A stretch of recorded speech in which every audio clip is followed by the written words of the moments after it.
You have to realize what I believe is your unconscious competency. I believe looking past into personality traits, characteristics, obsessions, and addictions of your great-grandparents, grandparents, and your parents at the very least, very important, because you can see where some of your potential is and where your greatest potentials are. That kind of conversation, that kind of thinking took place in the house? No, that took place later on in life. What took place in the house was study. My mom woke us all up at 5 a.m.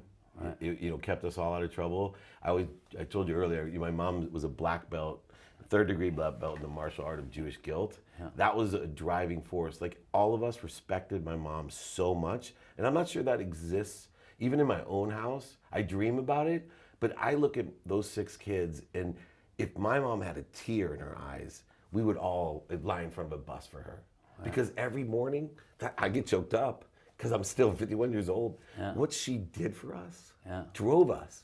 Yeah. And I think, that's a really important part about parenting. It's not what she said, it's how she said it and what she did. Yeah. Without, she modeled that hard work behavior. She modeled that. You saw that. Yeah. And also, here's the interesting thing that crushed me. My dad left when I was 5.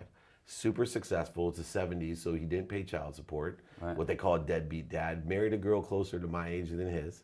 Wow. And here's the worst thing. This is where this choking up comes from, because I haven't fully processed it. I was the one in the backseat telling my mom, "Why can't you be more like my dad?